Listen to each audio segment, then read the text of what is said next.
సాహెబ్ అంబేద్కర్ గారు మనందరికీ కూడా మంచి అవకాశం ఇచ్చారు. ఓట్ అనే ఆయుధం. ఎందుకనంటే ఎన్నిసార్లు ఎన్నికలు జరిగినా సరే అప్పుడప్పుడు మాయ మాటలు చెప్పి ముద్దులు పెట్టి దొంగలందరూ కూడా ఎన్నికల్లో గెలిచి మళ్ళీ రావచ్చని చెప్పి అంబేద్కర్ గారు ఆ రోజే ఆలోచించారు. అటువంటి వ్యక్తులకి బుద్ధి చెప్పడానికి మళ్ళీ 5 సంవత్సరాలకు ఒకసారి అవకాశం ఇవ్వాలని. ఈసారి మళ్ళీ వస్తుంది, 2 నెలల్లో అవకాశం వస్తుంది.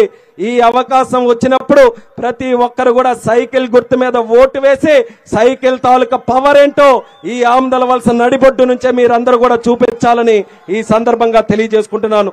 అలాగే ఎంపీగా మీరందరూ కూడా మొన్న నాకు గెలిపించారు. ఆ పార్లమెంట్ సభ్యుడిగా గెలిచినందుకు ఆమదలవలస నియోజకవర్గంలో ప్రధానమైన జిల్లాకే ప్రధానమైన స్టేషన్ మనకుంది, శ్రీకాకుళం రోడ్డు స్టేషన్. ఆ స్టేషన్ ని అంచెలంచెలుగా అభివృద్ధి చేశాం. చాలా ట్రైన్లు ఇక్కడ నుంచి ప్రారంభోత్సవం చేశాం. ఎన్నో పబ్లిక్ ఫెసిలిటీస్, ప్యాసింజర్ ఫెసిలిటీస్ అన్ని కూడా డెవలప్ చేశాం. నేను హామీ ఇస్తున్నాను, మరొక సంవత్సరం 2 సంవత్సరాల్లో స్టేషన్ రూపురేఖలు మార్చి ఒక ప్రధాన నగరమైన స్టేషన్ లా తయారు చేసే బాధ్యత నేను తీసుకుంటానని కూడా ఈ సందర్భంగా తెలియజేస్తున్నాను. విడిచిపెట్టే ప్రసక్తి లేదు. ఎర్రన్నాయుడు గారు ఉన్నప్పుడు ఎన్నో రకాలుగా అభివృద్ధి కార్యక్రమాలు చేశారు.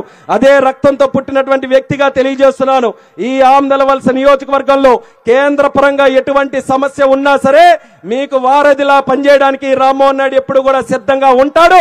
రాసి పెట్టుకోండి అని కూడా ఈ సందర్భంగా తెలియజేస్తున్నాను. మరి అదే రకంగా మనకి సాగునీటి తాలూకు ప్రాజెక్టులు ఉన్నప్పుడు ఆ రోజు రెవెన్యూ ప్రత్యేకంగా ఢిల్లీ వచ్చి మన ప్రభుత్వం ఉన్నప్పుడు జైకా నిధుల కోసం ఆ రోజు నీటిపారుదల శాఖ మంత్రి గారు అక్కడ ఉంటే ఆయన దగ్గరికి వెళ్లి కలిసి నిధులు తీసుకుని వచ్చే ప్రయత్నం చేశాం. అంటే కేంద్రం దగ్గర కూడా నిధులు తీసుకొని రావాలని ఎంతో ఆరాటంతో పనిచేస్తే ఈ రోజు ఉలుకు లేదు, పలుకు లేదు. ఏ నాయకుడు కూడా ఎక్కడికి వెళ్ళింది లేదు, అడిగే ప్రసక్తే లేదు. అసలు ప్రాజెక్టులు ఎక్కడున్నాయో ఎవరికి కూడా తెలియదు.